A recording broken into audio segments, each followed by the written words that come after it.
आज हम लोग स्टार्ट करने वाले हैं क्लास 12 फिजिक्स का चैप्टर 9 जिसका नाम है ray optics and optical instruments. ठीक है, तो जब हम इस चैप्टर को पढ़ेंगे ऑप्टिकल इंस्ट्रूमेंट्स या फिर रे ऑप्टिक्स, तो सबसे पहले माइंड में ये आता है कि ऑप्टिक्स क्या है। हालांकि माइंड में तो ये भी आएगा रे क्या है, पर रे तो आप जानते हो मैथ्स का एक वर्ड है जिसका एक स्टार्टिंग पॉइंट होता है, इनफाइनाइट तक जाती है, तो रे तो आपको पता है। अब बात आती है कि ऑप्टिक्स वर्ड का क्या मीनिंग है। अब ऑप्टिकल इंस्ट्रूमेंट से भी समझ में आ गया कि जो ऑप्टिक्स है उसके कुछ इंस्ट्रूमेंट होंगे तो वो ऑप्टिकल इंस्ट्रूमेंट कहलाएंगे, लेकिन बात वही आती है ऑप्टिक्स क्या है। तो सबसे पहले समझते हैं क्या है ऑप्टिक्स। What is optics? तो it is the branch of physics which deals with the study of, यानी कि ये फिजिक्स की ब्रांच है जो कि डील करेगी किसकी स्टडी में? Production and propagation of light. यानी लाइट का प्रोपेगेशन कैसे होता है? प्रोपेगेशन यानी कि जो लाइट चल के जाती है, यानी जब भी लाइट किसी भी पोजीशन से या एक जगह से दूसरी जगह जाती है तो उसे बोलते हैं प्रोपेगेशन ऑफ लाइट। तो उस लाइट का प्रोपेगेशन कैसे हो रहा है, उस लाइट का प्रोडक्शन कैसे हो रहा है। यानी कहने का मतलब है जितनी भी फिजिक्स के अंदर जो स्टडी लाइट से रिलेटेड होगी या जिसमें लाइट का रोल होगा उस फिजिक्स की ब्रांच को ही ऑप्टिक्स कहा गया है। क्लियर है? तो अब आपको याद हो रहा होगा अब तक जो हम चैप्टर्स पढ़ रहे थे, यानी 6, 7, 8 तक हमने चैप्टर्स जो पढ़े हुए हैं उसमें हमारी बार बार इलेक्ट्रिसिटी की बात आ रही थी। तो फिजिक्स की अलग ब्रांच है, इलेक्ट्रिसिटी वाला जो पार्ट था वो फिजिक्स की अलग ब्रांच है, और जो ये अपन की ऑप्टिक्स है अलग ब्रांच है। यानी उसमें बार बार आप देख रहे थे electricity, magnetism, electricity, charge, current, ये हो रहा था, लेकिन यहाँ अब चार्ज करंट नहीं होगा। यानी इस चैप्टर से आपको एक अलग कॉन्सेप्ट सीखने मिलेगा, फिजिक्स का एक नया चेहरा देखने को मिलेगा जिसमें ना तो करंट की बात होगी, ना ही मैग्नेटिक फील्ड की बात होगी, ना ही एम्पियर सर्कुलर लॉ की बात होगी, ना ही गॉस लॉ की बात होगी। यानी कि जो चलता आ रहा था ना इतने दिनों से आप जो पढ़ रहे हो कि भैया current, magnetic field, charge, electric field, magnetic field और डाइपोल मूवमेंट, अब ये सारे अलग ब्रांच थी, ये हट गई। अब बात होगी सिर्फ और सिर्फ लाइट की। लाइट क्या कर रही है, लाइट कहां से आ रही है, लाइट कैसी दिख रही है, और बाकी सारी बातें लाइट के बारे में। तो ये कहां हम स्टडी करेंगे? ऑप्टिक्स में। तो इसीलिए समझाया कि ऑप्टिक्स एक ब्रांच है। अब आगे बोला था subject of optics can be divided into 2 main branches. यानी अब जो ऑप्टिक्स है ये तो क्लियर हो गया, लाइट की बात होगी। अब इस ऑप्टिक्स को भी 2 ब्रांचेस में डिवाइड कर दिया। एक है ray optics and wave optics. ठीक है, ये यूज गलत लिखा हुआ है, वेव आएगा, क्या आएगा? Wave optics. ठीक है, यानी रे ऑप्टिक्स और वेव ऑप्टिक्स। तो इतना तो क्लियर है, चाहे फिर वो रे ऑप्टिक्स हो चाहे फिर वो वेव ऑप्टिक्स हो, दोनों में बात तो लाइट की ही होगी। लेकिन आगे समझेंगे कि क्यों इसको रे ऑप्टिक्स बोला है, क्यों इसको वेव ऑप्टिक्स बोला है। फिलहाल इतना दिमाग में रखो कि ऑप्टिक्स को भी 2 सब्जेक्ट में या 2 तरीके से क्लासिफाई कर दिया, ray optics and wave optics. तो रे ऑप्टिक्स को एक और नाम बोल दिया उन्होंने, ज्योमेट्रिकल ऑप्टिक्स। क्या नाम दे दिया? Geometrical optics. तो रे ऑप्टिक्स क्या है आपके मन में ये आएगा, it concern itself with the particle nature of light. यानी जो लाइट का नेचर है वो बोला गया 2 तरीके से डिसाइड किया गया, पार्टिकल नेचर भी बोला गया और लाइट का वेव नेचर भी बोला गया है।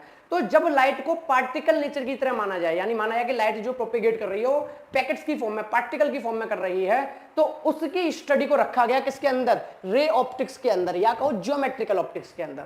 जैसे कि आपने स्टडी की थी rectilinear propagation of light. Rectilinear मतलब क्या? सीधी स्ट्रेट लाइन में मूव करना। सीधे तो रेक्टिलिनियर से कंफ्यूज होना, propagation of light in a line. ठीक है, तो एक स्ट्रेट लाइन में लाइट का क्या करना? प्रोपेगेट करना। और क्या पढ़ा था रे ऑप्टिक्स में? लॉ ऑफ रिफ्लेक्शन और रिफ्रैक्शन ऑफ लाइट।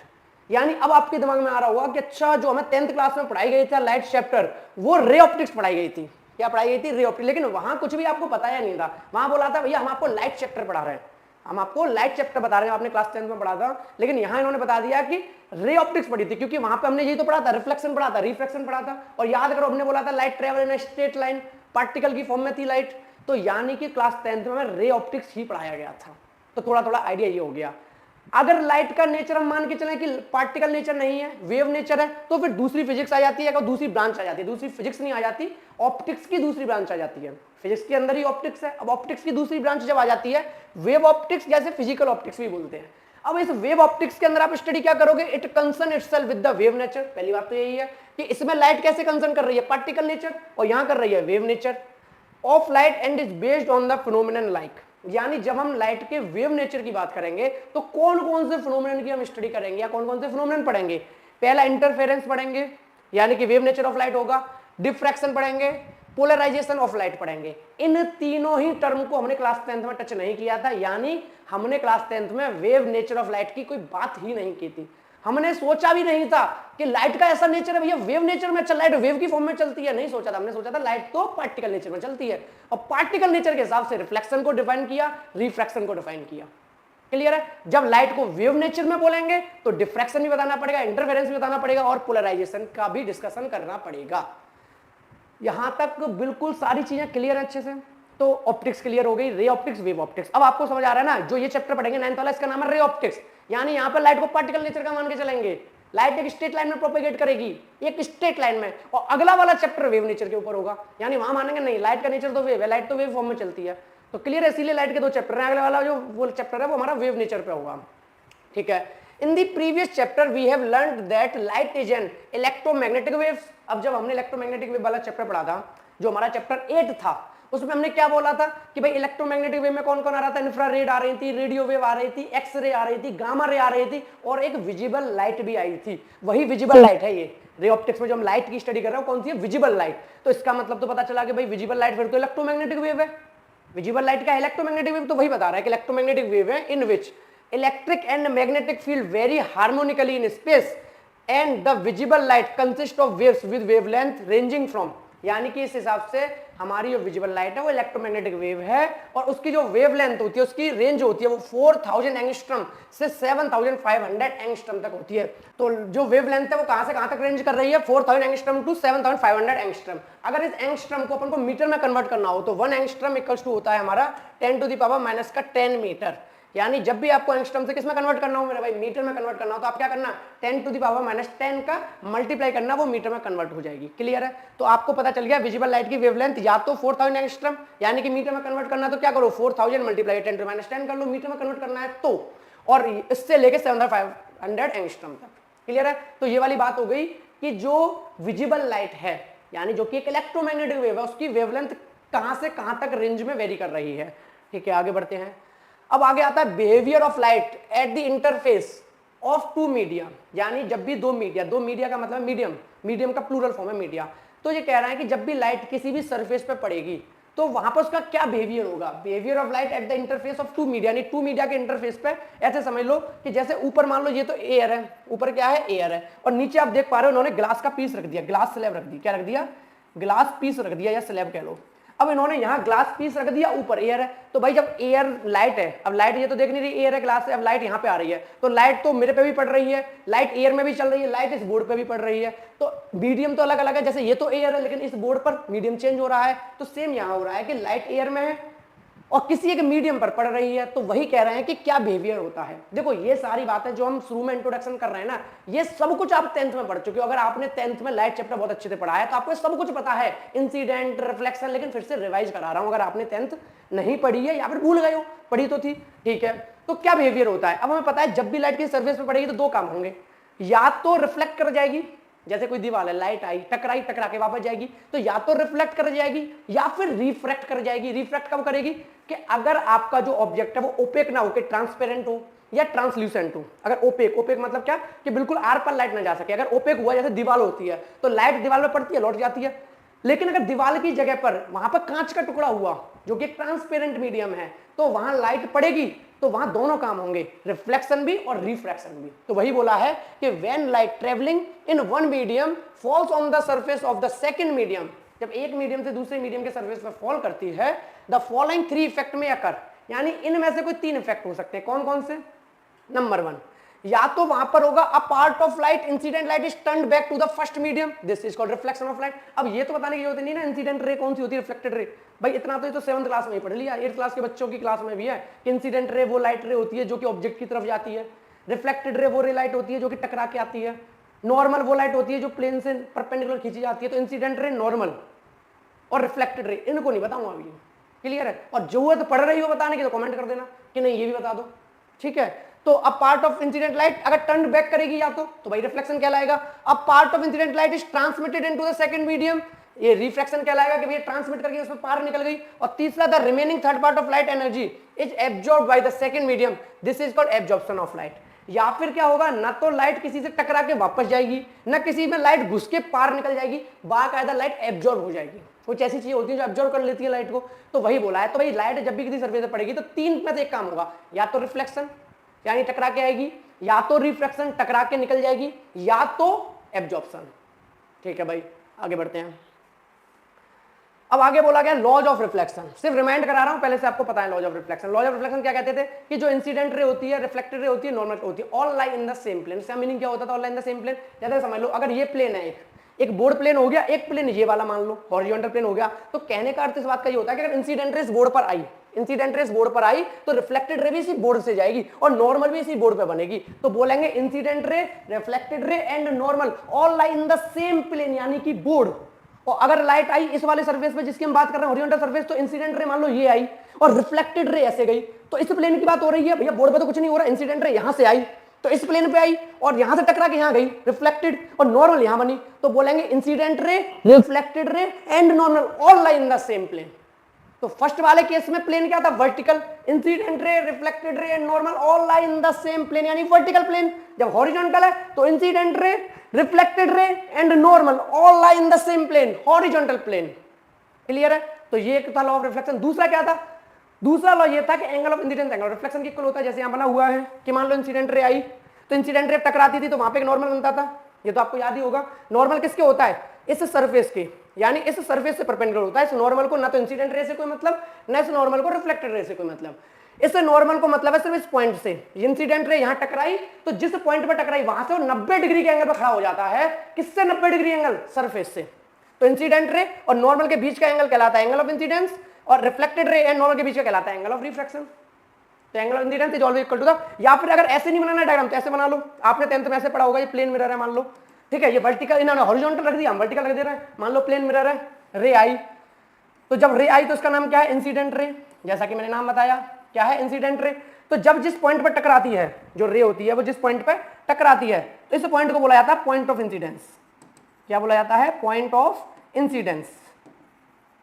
अब पॉइंट ऑफ इंसिडेंस, तो मैंने क्या बोला? इंसिडेंट रे से नॉर्मल को कोई मतलब नहीं होता। जो पॉइंट ऑफ इंसिडेंस है वो इस प्लेन के परपेंडिकुलर जाता है बस, यानी इस प्लेन से 90 बनता है, उसे कोई मतलब नहीं है कि इंसिडेंट रे आई। अगर इंसिडेंट रे यहां से आई होती इस पॉइंट पे तो भी नॉर्मल यही होता, इंसिडेंट रे यहां से आई होती इस पॉइंट पे तो भी नॉर्मल यही होता। नॉर्मल को कोई मतलब नहीं है, नॉर्मल को तो बस पॉइंट ऑफ इंसिडेंस से मतलब है। तो समझ लो ना, यहां से इंसिडेंट रे आएगी उसके लिए भी नॉर्मल ये, यहां से इंसिडेंट रे आएगी उसके लिए भी नॉर्मल ये, यानी जब तक ये पॉइंट नहीं बदलेगा इंसिडेंट रे का तब तक नॉर्मल नहीं बदलेगा। तो नॉर्मल किसी का, नॉर्मल और इंसिडेंट रे के बीच का एंगल क्या होता है? Angle of incidence. तो हमने बोला कि angle of incidence is always equal to the angle of refraction, यानी रिफ्रैक्टेड रे को इस तरीके, रिफ्लेक्टेड रे को, सॉरी, तो रिफ्लेक्टेड रे को इस तरीके से जाना पड़ेगा कि अगर ये 30 डिग्री का बना है तो ये भी 30 डिग्री का ही बनेगा, यानी angle of incidence is always equal to the angle of reflection.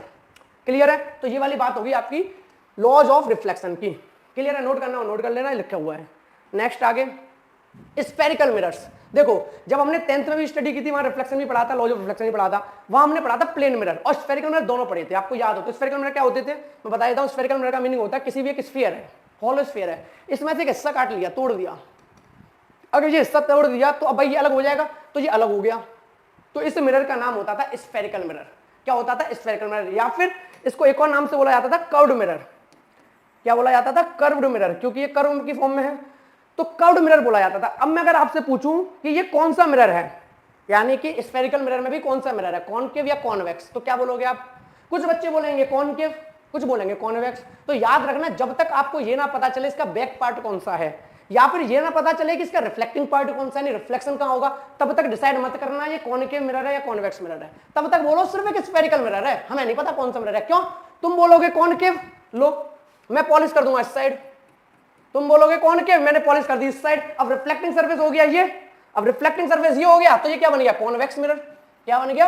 Convex mirror. तुमने तो बोला था कॉनकेव, और मान लो कि मैंने एक मिरर बनाया ये वाला, क्या बनाया? ये वाला बनाया। अब किसी ने कहा ये कॉन्वेक्स मिरर है, क्या है? Convex mirror. तो ये लो मैं बैक पार्ट इस तरीके से कर दूंगा, तुमने बोला ना कॉन्वेक्स मिरर, अब बोलो कहां है ये कॉन्वेक्स मिरर? अब तो ये कॉनकेव बन गया क्योंकि पॉलिश पीछे हो गई, भाई ये कॉनकेव मिरर बन गया क्योंकि रिफ्लेक्टिंग वाला पार्ट तो इसका ये वाला हो गया अंदर वाला। तो कंक्लूजन ये है कि जब तक किसी भी स्फेरिकल मिरर का आपको रिफ्लेक्टिंग सरफेस ना पता हो, अगर रिफ्लेक्टिंग सरफेस अंदर वाला हो, बल्किंग इन ये वाला, अगर रिफ्लेक्टिंग सरफेस अंदर वाला हो इस तरीके से, तो कॉनकेव मिरर, देखो रिफ्लेक्टिंग सरफेस अंदर वाला है, अगर रिफ्लेक्टिंग सरफेस इस तरीके का हो यानी कि पीछे वाला पार्ट, और रिफ्लेक्टिंग सरफेस पीछे वाला हो यानी रिफ्लेक्टिंग सरफेस का मतलब जहां पर लाइट पड़ने वाली है, रिफ्लेक्टिंग सरफेस पीछे वाला हो जैसे कि ये है, तो बोल देना कॉन्वेक्स मिरर। तो कंक्लूजन निकला कि स्फेरिकल मिरर हमारे दो टाइप के होते हैं, एक कॉनकेव मिरर और एक हमारा कॉन्वेक्स मिरर, एक कॉनकेव मिरर एक हमारा कॉन्वेक्स मिरर, और ये वाली बात आप 10th में भी पढ़ चुके हो। बिल्कुल क्लियर है? कॉनकेव मिरर हो गया, कॉन्वेक्स मिरर क्लियर हो गया।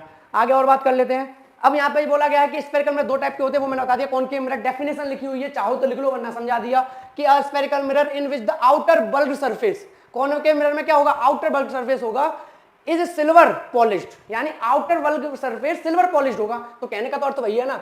अब इधर है आउटर बल्ब सरफेस कौन था, ये वाला, ये पॉलिश्ड होगा, ये क्या होगा, पॉलिश्ड होगा। तो पॉलिश्ड होगा तो रिफ्लेक्टिंग कौन होगा, अंदर वाला। तो वही उन्होंने बोला है कि अगर outer bulb surface is silvered polish and the reflection of light take place from the inner hollow surface is called concave mirror.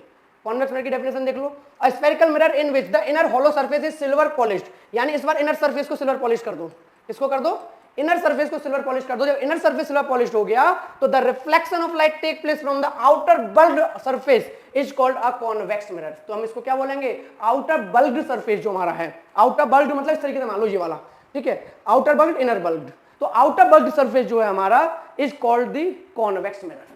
Clear है, तो कॉनकेव और कॉन्वेक्स मिरर को अच्छे से क्लियर हो गया। अब कुछ डेफिनेशंस की बात हो रही है connection with the spherical mirror, यानी आपने ये डेफिनेशन भी पढ़ी हुई है क्लास 10 में। क्या क्या डेफिनेशन होती थी, पहले होता था पोल। पोल क्या होता था, किसी भी मिरर का मिड पॉइंट, जैसे अगर मैं कॉनकेव मिरर यहाँ बनाऊं तो इस कॉनकेव मिरर का जो मिड पॉइंट होता था उसे हम पोल बोलते थे, याद हो तो, कॉनकेव मिरर या कॉन्वेक्स मिरर का। इसीलिए मैंने कहीं भी वो नहीं किया, अभी पॉलिश नहीं किया, ये कॉनकेव मिरर भी है कॉन्वेक्स भी है, क्योंकि यहाँ पे पॉलिश करूंगा उसकी वजह से डिसाइड होगा। लेकिन पोल तो भैया बीच वाला होता है, पॉलिश कहीं भी कर लो, चाहे अंदर कर लो चाहे बाहर कर लो, ठीक है, पोल हो गया। दूसरा सेंटर ऑफ कर्वेचर, क्या है, centre of curvature. Centre of curvature क्या होता है, देखो आपका जो ये कर्व्ड सरफेस है ये किसी का टुकड़ा है, यानी कि इस वाले कर्व्ड मिरर को, यानी इस वाले कर्व्ड मिरर को कहीं ना कहीं से निकाला गया है तोड़कर। तो जिस भी स्फीयर से इसको तोड़कर निकाला गया है, जिस भी स्फीयर से तोड़ के इसको अलग किया गया है, उस स्फीयर का जो सेंटर होता है उसी को कहते हैं सेंटर ऑफ कर्वेचर। क्या बोलते हैं, सेंटर ऑफ कर्वेचर। फील आया, सेंटर ऑफ कर्वेचर, यानी जो ये पार्ट है देखो यहां से टूट के अलग हो जाएगा तो इसका सेंटर ऑफ कर्वेचर कहां होगा, कहीं ना कहीं मान लो इधर होगा, ठीक है। तो ये सेंटर ऑफ कर्वेचर इसका हो गया। और है कैसे, ये जो स्फीयर था, जो ये उसका सेंटर, फील आया कि उस स्फीयर का सेंटर जिसका कि ये मिरर पार्ट है वही सेंटर, इसका सेंटर ऑफ कर्वेचर होता है। क्लियर है, सेंटर ऑफ कर्वेचर समझ में आ गया। अब बात कर लेते हैं सेंटर ऑफ कर्वेचर के अलावा कि भाई आगे प्रिंसिपल एक्सिस और रेडियस ऑफ कर्वेचर। थर्ड आता है radius of curvature.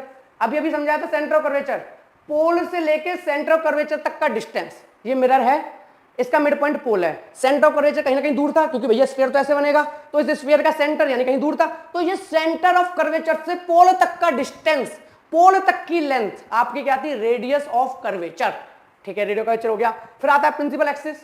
Principal axis क्या, कुछ नहीं, जो ये रेडियस ऑफ कर्वेचर है इसको इधर बढ़ा दो, इसको इधर बढ़ा दो, इसी लाइन को प्रिंसिपल एक्सिस बोलते हैं। और मजे की बात यह है कि ये प्रिंसिपल एक्सिस एक इमेजिनरी लाइन है, ठीक है, प्रिंसिपल एक्सिस का कोई कॉन्सेप्ट नहीं है, वो हमने अपनी स्टडी को आसान करने के लिए प्रिंसिपल एक्सिस का कॉन्सेप्ट लाया, इमेजिनरी लाइन है बिल्कुल, इसलिए डॉटेड बनाई जाती है। कभी भी आप देखोगे प्रिंसिपल एक्सिस मोस्टली ऐसे डॉटेड बनाएंगे, क्योंकि इमेजिनरी लाइन है। कहां से निकलती है, पोल से होते हुए निकलती है। चाहो तो ये कह लो कि सेंटर ऑफ कर्वेचर से होती हुई निकलती है, बात एक ही है, या कह लो रेडियस ऑफ कर्वेचर को आगे पीछे बढ़ा दो, वही आपकी प्रिंसिपल एक्सिस है।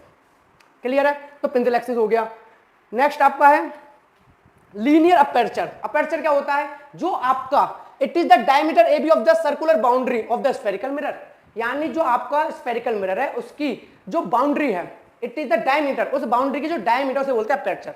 देखो ऐसे समझ लो, इससे अपर्चर हमारा ये होता है, जैसे मान लो ये कॉनकेव मिरर है, ठीक है, अब ये कॉनकेव मिरर है हमारा या कॉन्वेक्स मिरर है, जो भी स्फेरिकल मिरर तो है ही ना, यहां से यहां तक का जो डिस्टेंस होगा, यहां से यहां तक का, ये जो लाइन मैंने बनाई है रेड वाली, ठीक है, इसको बोलते हैं अपर्चर, ठीक है। अगर मिरर बड़ा, अगर मिरर छोटा होगा तो अपर्चर भी छोटा होगा, मिरर बड़ा होगा अपर्चर भी बड़ा होगा, ठीक है। तो जो ये डायमीटर है इस कर्व्ड मिरर की से बोलते हैं लीनियर अपर्चर, ठीक है। तो लीनियर अपर्चर हो गया। आगे देखते हैं और क्या डेफिनेशन है। फिर है हमारा एंगुलर अपर्चर। एंगुलर अपर्चर कैसा है, तो एंगुलर अपर्चर को डायग्राम से दिखाई देता हूं, देखो इस तरीके से, ये हमारा मिरर है, ये मिड पॉइंट पोल हो गया, मिड पॉइंट क्या हो गया, पोल हो गया, पोल की बात हो चुकी, अपर्चर की बात हो चुकी, देखो ये क्या है अपर्चर, तो ये बन गया अपर्चर। और सेंटर ऑफ कर्वेचर की बात हो चुकी, प्रिंसिपल एक्सिस की बात हो चुकी, रेडियस ऑफ कर्वेचर की बात हो चुकी, रेडियस ऑफ कर्वेचर हो गई, ठीक है। रेडियस ऑफ कर्वेचर उन्होंने यहां दिखाई, कंफ्यूज मत होना।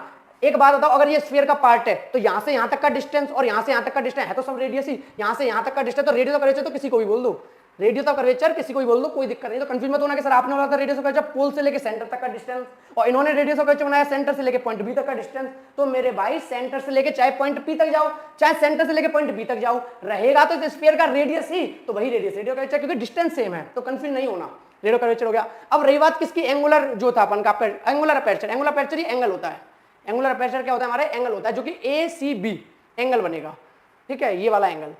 तो वही वहां पे हमने समझाया हुआ है कि it is the angle ACB subtended by the boundary of the spherical mirror at the centre of curvature C। तो सेंटर ऑफ कर्वेचर पे जो एंगल फॉर्म होता है किसकी वजह से, लीनियर अपर्चर, यानी कर्व्ड पार्ट था, लीनियर अपर्चर ये था, इसकी वजह से सेंटर कर्वेचर पे जो एंगल बनेगा वही आपका क्या है, angle of aperture, angular aperture, ठीक है। फिर प्रिंसिपल फोकस, प्रिंसिपल फोकस क्या होता है, ये आपको 10th से भी याद होगा। प्रिंसिपल फोकस क्या होता था कि मान लो ये कोई कॉनकेव मिरर है, ठीक है, ये इसकी प्रिंसिपल एक्सिस है, कॉनकेव मिरर है, प्रिंसिपल एक्सिस है, जो भी पैरेलल रे ऑफ लाइट आएगी इस मिरर पे तो हमें पता है कि रिफ्लेक्ट करके टकराते हुए कहीं जाएगी, भाई रिफ्लेक्ट करते हुए टकरा के जाएगी, तो रिफ्लेक्ट करके प्रिंसिपल एक्सिस को जहां काटे वही बोलते हैं फोकस। यानी कोई कॉनकेव मिरर है, पैरेलल रे ऑफ लाइट आई, किसके पैरेलल, प्रिंसिपल एक्सिस के पैरेलल, टकराने के बाद जहां से भी रिफ्लेक्ट होगी, जहां से भी रिफ्लेक्ट होगी प्रिंसिपल एक्सिस पर, उसी पॉइंट को बोलेंगे प्रिंसिपल फोकस, ठीक है। नेक्स्ट है फोकल लेंथ, नाम से समझ में आ रहा है, फोकल लेंथ यानी फोकस से लेके पोल तक का जो डिस्टेंस होता है वो फोकल लेंथ। जैसे पोल से लेके सेंटर ऑफ कर्वेचर का डिस्टेंस था वो क्या बोला गया था, रेडियस ऑफ कर्वेचर, और इसे फोकस से इस पॉइंट तक का डिस्टेंस बोला जाएगा फोकल लेंथ। तो क्लियर है, पोल से फोकस तक का डिस्टेंस फोकल लेंथ, पोल से सेंटर ऑफ कर्वेचर तक का डिस्टेंस रेडियस ऑफ कर्वेचर। तो ध्यान से समझ लो, रेडियस ऑफ कर्वेचर और फोकल लेंथ दोनों डिस्टेंस हैं और फोकस और सेंटर ऑफ कर्वेचर दोनों पॉइंट हैं। ओके, नेक्स्ट फिर आता है फोकल प्लेन। क्या आता है, फोकल प्लेन। तो the vertical plane passing through the principal focus and perpendicular to the principal axis is called focal plane. Focal plane को ऐसे समझ लो, देखो ध्यान से समझना, ये आपका स्फेरिकल मिरर है, ठीक है, ये आपकी प्रिंसिपल एक्सिस है, ठीक है, ये स्फेरिकल मिरर है, ये प्रिंसिपल एक्सिस है। इस प्रिंसिपल एक्सिस पे आपका फोकस मान लो यहां पर है, ठीक है, तो इस स्फेरिकल मिरर की प्रिंसिपल एक्सिस पे जो आपका ये फोकस है, इस पे क्या करो, एक प्लेन को लाके रख दो, लो रख दिया, यानी अब फोकस कहां, इस पॉइंट पे, मान लो इस प्लेन से होती हुई निकल रही है प्रिंसिपल एक्सिस, तो इसी को बोलेंगे फोकल प्लेन। ठीक है, समझ आ गया, कुछ नहीं है, जैसे ऐसे समझ लो कि ये का मिरर है हमारा, ठीक है, ये हमारी प्रिंसिपल एक्सिस है, हमारा फोकस कहां है, यहां पर है, तो यहां पे क्या करो, एक प्लेन बना दो, क्या बना दो, एक प्लेन बना दो। तो जो प्लेन बना है ये बोला जाएगा फोकल प्लेन। क्या बोला जाएगा, फोकल प्लेन, यानी जहां पे फोकस लाई कर रहा है, जिस प्लेन पे लाई कर रहा है, सिंपल ये समझो ना, जिस प्लेन पे लाई कर रहा है, एक ये रहा, हमने इस तरीके से रख दिया, तुम्हारा फोकस जिस प्लेन पे लाई कर रहा है वो फोकल प्लेन। देखो फोकस यहां तक, हमने एक प्लेन लाके रख दिया, तो प्लेन लाके रख दिया, तो ये क्या बन गया, फोकल प्लेन। क्लियर है, तो ये कुछ डेफिनेशंस थी जो कि हम लोगों ने डिस्कस की, जो हमें हेल्प करेंगे किसके अंदर, रे ऑप्टिक्स के अंदर आगे के कॉन्सेप्ट को समझने के लिए। हालांकि इसमें मोस्टली पार्ट 10th क्लास का ही था, law of reflection, reflection, spherical mirror, concave mirror, convex mirror, सब कुछ इसमें मोस्टली 10th का ही था। ठीक है, तो आगे अपन लोग डिस्कस करेंगे आगे के कॉन्सेप्ट। ठीक है, तो आगे एक और पॉइंट है वो भी डिस्कस कर ही लेते हैं, जैसे कि new Cartesian sign convention of spherical mirror. Sign convention of spherical mirror आपको 10th में ही पढ़ाया गया था, सिर्फ रिमाइंड करा दे रहा हूं ताकि मैं आगे अपना नया टॉपिक शुरू कर पाऊंगा। ठीक है, तो न्यू ये अपन का साइन प्लेन क्या वो समझा देता हूं। न्यू कार्टेशियन प्लेन क्या था, देखो आपको याद हो तो ये कॉनकेव मिरर होता था। ठीक है, तो कॉनकेव मिरर भी बना ले रहा हूं, कॉन्वेक्स मिरर भी बना ले रहा हूं ताकि कंफ्यूजन ना हो। कॉनकेव मिरर भी बना लिया, कॉन्वेक्स मिरर भी बना लिया। ठीक है, कॉनकेव मिरर हो गया, कॉन्वेक्स मिरर हो गया। अब यहाँ पे होती थी प्रिंसिपल एक्सिस, क्या होती थी, प्रिंसिपल एक्सिस यहाँ भी बना ली, प्रिंसिपल एक्सिस यहाँ भी बना ली। ठीक है, अब इसमें एक फोकस होता था दोनों का, इसका फोकस किधर होता था, इसका फोकस इधर होता था, इसको क्या बोलते थे हम, रियल फोकस, और इसका फोकस याद हो तो इधर होता था वर्चुअल फोकस। क्यों होता था भी बताता हूँ। यहाँ पर जो भी रे ऑफ लाइट आती थी, यहाँ पर जो भी रे ऑफ लाइट आती थी वो कहाँ से जाती थी, फोकस से, या कहो रे ऑफ लाइट पैरेलल जो है प्रिंसिपल एक्सिस को जहां से जाती थी वो पॉइंट फोकस होता था। अब चूंकि ये तो कन्वर्ज करता था रे ऑफ लाइट को, बट ये डाइवर्ज करता था, तो जब भी रे ऑफ लाइट पैरेलल आती थी प्रिंसिपल एक्सिस के तो ये इस तरीके से इस लाइट को डाइवर्ज कर देता था। तो जब ये डाइवर्ज कर देता था तो ऐसा लगता था ये फोकस से आ रही है, या ऐसे कहो कि ऐसा लगता था कि अगर ये मीट करेगी, क्योंकि कॉन्सेप्ट तो ये था कि जो ray of light principal axis के पैरेलल आती है वो रिफ्लेक्शन के बाद प्रिंसिपल एक्सिस को जहां भी कट करेगी वो प्रिंसिपल फोकस होगा। अब देखो पैरेलल रे ऑफ लाइट आई, उधर चलेगी, क्या जीवन में कभी भी प्रिंसिपल एक्सिस को कट कर पाएगी, नहीं कर पाएगी। तो पीछे जाके देखा तो भैया कट कर गई प्रिंसिपल एक्सिस को, तो यानी यही पॉइंट जहां पर कट की वो बन गया फोकस। बट इसका फोकस क्या है, वर्चुअल। तो कॉन्वेक्स मिरर का वर्चुअल फोकस बोला जाता है और इसका वर्चुअल, इसका रियल फोकस बोला जाता है, क्योंकि रियल में सच में बन रहा है, रे ऑफ लाइट सच में निकली है, बट वहां सच में नहीं निकली, वर्चुअल फोकस बोला जाता है। ठीक है, और क्या डिस्कशन हुआ था, डिस्कशन ये हुआ था कि इस वाले मिरर को, चाहे कॉनकेव मिरर हो चाहे कॉन्वेक्स मिरर हो, इसको ऐसे समझो जैसे ये कार्टेशियन प्लेन है मैथ का। याद हो तो क्या बोला गया था, कार्टेशियन प्लेन है मैथ का। कार्टेशियन प्लेन मैथ का कुछ ऐसा होता है। अब इसका मीनिंग क्या होता था, पोल को समझो ऑरिजिन, पोल को क्या समझो, ओरिजिन है। अब आपको याद होगा कार्टेशियन प्लेन में ओरिजिन के राइट हैंड साइड सारी चीजें क्या होती हैं, पॉजिटिव। कार्टेशियन प्लेन के लेफ्ट हैंड साइड क्या होती है, सारी चीजें नेगेटिव। कार्टेशियन प्लेन के ऊपर क्या होती है, लेंथ पॉजिटिव, नीचे क्या होती है, नेगेटिव। तो उन्होंने कहा इसी चीज को फॉलो करना, अगर लेंथ मेजर करनी पड़े इधर पॉजिटिव, लेंथ इधर मेजर करनी पड़े नेगेटिव, लेंथ ऊपर मेजर करनी पड़े पॉजिटिव, लेंथ नीचे मेजर करनी पड़े नेगेटिव, सेम यहां पे लग जाएगा, इधर लेंथ पॉजिटिव। अब देखो ध्यान से समझना, फोकल लेंथ, अब इसकी फोकल लेंथ कहां होगी, पोल से लेके फोकस तक का डिस्टेंस, पोल से लेके फोकस तक का डिस्टेंस। अब कार्टेशियन प्लेन के लेफ्ट में आ रहे हो, कार्टेशियन प्लेन के लेफ्ट में आने पे क्या होता है, नेगेटिव होता है। कार्टेशियन प्लेन के लेफ्ट में आने पे क्या होता है, नेगेटिव। तो आपको यहां रखना है याद कि कॉनकेव मिरर का जो फोकस होता है वो नेगेटिव रखा जाता था, जैसे एफ इक्वल टू जब भी बोला जाता था -10 मीटर। क्लियर है, क्यों, क्योंकि पोल से लेके फोकस तक का डिस्टेंस मेजर करोगे फोकल लेंथ के लिए, और ये क्या है, नेगेटिव। लेकिन अगर कॉन्वेक्स मिरर में वही बात करूं, पोल से लेके फोकस तक का डिस्टेंस, पोल से लेके फोकस तक का डिस्टेंस फोकल लेंथ, और आप देख रहे हो कि डिस्टेंस मेजर किधर हो रहा है, राइट हैंड साइड, यानी पॉजिटिव। तो कंक्लूजन निकला कि इसका फोकस नेगेटिव, इसका फोकस पॉजिटिव। तो इसे बोलते हैं कार्टेशियन प्लेन के साइन कन्वेंशन, यानी कि अपन को इनके कन्वेंशन के हिसाब से साइन लेना है। ठीक है, अब याद करो हमेशा बोला गया था ऑब्जेक्ट लेफ्ट में ही रखना, ये भी कन्वेंशन था। ऐसा नहीं है ऑब्जेक्ट राइट में रखोगे तो चेहरा नहीं दिखेगा, अच्छा यहां से देखूंगा तो बढ़िया चेहरा दिखेगा, यहां से देखूंगा तो नहीं दिखेगा। भाई ये क्या लॉजिक है, मैं चाहे लेफ्ट से देखूं अपने आप को, चाहे राइट से देखूं, मेरा चेहरा दिखना चाहिए ना, दिखेगा। लेकिन हमने कन्वेंशन में क्या माना, नहीं, ऑब्जेक्ट को लेफ्ट में ही रखो, कन्वेंशन है प्योर। बिल्कुल ऐसा कॉन्सेप्ट नहीं है कि राइट में अगर देखोगे तो चेहरा नहीं बनेगा। भाई क्यों नहीं बनेगा चेहरा, बिल्कुल बनेगा। तो ऑब्जेक्ट लेफ्ट में रखा जाएगा, तो देखो इधर अगर ऑब्जेक्ट को लेफ्ट में रखा जाएगा, ऐसा ये कह रहा है कन्वेंशन के हिसाब से, तो जब ऑब्जेक्ट लेफ्ट में ही रखा जाएगा तो दोनों के लिए ऑब्जेक्ट डिस्टेंस क्या हो जाएगा, नेगेटिव। क्लियर। अब रही बात इमेज की, अगर इमेज बने लेफ्ट हैंड साइड में तो कह देना नेगेटिव इमेज, अगर इधर बने तो कह देना डिस्टेंस इमेज का पॉजिटिव, इधर अगर इधर बने तो डिस्टेंस पॉजिटिव, इधर बने तो नेगेटिव। तो ये कार्टेशियन प्लेन के साइन कन्वेंशन थे।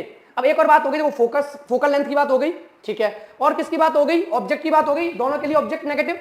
इमेज की बात मैं इसलिए छोड़ रहा हूं क्योंकि डिपेंड करेगी, अगर इमेज इधर बनी तो इमेज डिस्टेंस नेगेटिव, इमेज पीछे बनी तो इमेज डिस्टेंस पॉजिटिव।